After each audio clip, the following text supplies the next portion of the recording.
You suspect a dance friend might be struggling in their relationship with food or perhaps in their body image, and you're concerned. What are your next steps? Should you say something? That's what we're going to talk about today. I'm Rachel Fine, registered dietitian nutritionist and founder of To The Point Nutrition. A dancer's performance is a direct result of hard work and motivation. So where does food fit into this? There's a lot of myths and a ton of antiquated ideals, and I'm here to dispel those. Hi, I'm Rachel Fine. I'm a registered dietitian nutritionist here to help dancers just like you learn how to navigate the confusing world of food and nutrition. Today I want to shift gears a bit. Instead of talking about tips for ourselves, I want to talk about tips for when we suspect that a dance friend might be struggling in their relationships with food, nutrition, and maybe even body image. Perhaps you suspect or even know that a friend was recently diagnosed with an eating disorder and you're not quite sure where you stand and if you should even bring up the topic at all. In fact, most dancers, dance educators, and even fellow dance parents fear bringing up the topics of food and nutrition due to the potential of, and I quote, saying the wrong thing. But while this conversation is definitely one we want to tread lightly with, complete avoidance can drive friends further apart, not helping the situation and surely not helping your friend. Now, unlike with a diagnosed eating disorder, in which many dancers might even be taken out of dance for a certain period of time until recovery is achieved, disordered eating is more of a spectrum of experiences in a dancer's relationship with food. And unfortunately, because of how large diet and wellness culture are, especially in the dance world, many dancers don't even know if they're struggling with disordered eating. In fact, overcoming the dieting mentality, it can be a challenge for even ourselves, let alone our friends. And because dancers are so vulnerable to the comparative mindset, messages surrounding restrictive eating and exhaustive training routines are not just the norm in dance culture, they're the unfortunate expectation, both commonly encouraged as methods to, and I quote, improve performance efforts. Now, your role in supporting a friend who might be struggling, it's integral, but it is one that involves a specific subset of do's and don'ts that I want you to consider before proceeding on with the potential for discussion. Before even going into the conversation, you're going to want to educate yourself. Learn about the specific signs and risks of disordered eating, all of which I've included in an article from dancenutrition.com within the show notes. Understanding the complexities of these behaviors can help you to approach the situation with more understanding and empathy. Because assuming that a friend is just, and I quote, not eating is not a strong enough case to approach the cause. In fact, it can lead to a very unproductive conversation that ultimately does more harm than good.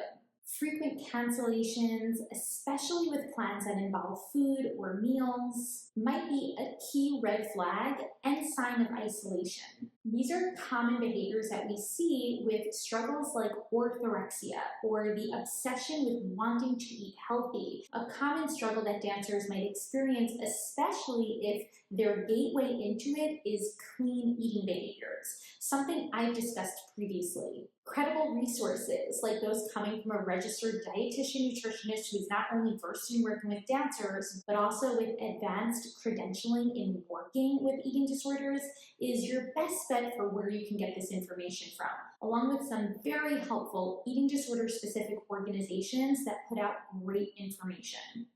I'll link a few in the show notes. Before speaking with a friend on the topic, you'll want to choose the right time and place. Because no matter how close you are, it's a difficult conversation and it needs to happen at the right time and in the right environment. A dancer who is struggling with disordered eating patterns and who might not even know it yet might not be ready nor willing to speak with you, let alone a professional. So starting the conversation in a loud, public area, or even at the bar or while you're waiting for the next combination, it's not the right place. In fact, this can leave dancers feeling more isolated, more alone, and ultimately more stressed. Rather, plan for a comfortable and private setting to discuss your concerns. Finding a time where you can chat without distractions and even without time constraints will be helpful. Now, when it comes time to expressing your concerns, you'll want to lean into empathy, compassion, and relatability.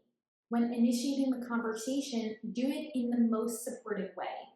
Express your concerns for your friend's well-being, the reasons you might have these concerns, and listen without judgment. Swapping you statements like, "you're concerning me," with I statements like, "I am concerned about your behaviors," is a more appropriate tactic to take. It allows you to address your concerns without sounding accusatory. You can also share your own experiences. As dancers, we are all exposed to dancer diet culture and wellness culture, and therefore, we're all bound to hear messages that inflict a lot of self-doubt upon our food choices and even our body image. Sharing your experience can be helpful, but you'll also want to be careful not to mention specific weight numbers or calorie target goals, as these can be quite triggering to a dancer who might be struggling. We want to relate about these struggles so that our friends don't feel so alone, and the stigma around getting support is alleviated. And then, arguably, the most important tip that you can get from today's chat, it's to give resources, not advice. While your role in supporting your friend is integral, unless you're a licensed medical provider, you're not equipped to diagnose nor offer an intervention plan for your friend. Rather, your role is to offer support and encourage your friend to seek the right resources in getting additional support. You can offer suggestions, working with a licensed mental health practitioner. Suggesting a licensed registered dietitian nutritionist is encouraged. And then last, consider the need for higher ups to get involved. It is incredibly important that you respect your friend's privacy and boundaries. Remember, healing from dancer diet culture and the recovery of an eating disorder, it's an extremely personal journey. Your friend might not be ready nor comfortable to discuss all aspects with you, or anyone for that matter. A first step, recommend that your dance school, studio, or company host a group workshop to help raise awareness of some of these struggles. An example would be a workshop like Nurture the Healthy Dancer. This is the nutrition workshop I offer to dance schools and studios, both virtually and in person. And we cover topics like identifying the dieting mentality and when habits become unsupportive. Now, depending on the severity of your friend's struggles, it might warrant a more direct approach. However, we need to guide this delicately. The bottom line, if you're not sure, but you're concerned, you can speak to a trusted adult for more guidance. Supporting your dance friend who you suspect is struggling in their relationships with food or their body requires compassion, understanding, knowledge, and empathy. But remember, you alone cannot solve another dancer's struggles. You can definitely help to offer support and encouragement in seeking the right resources.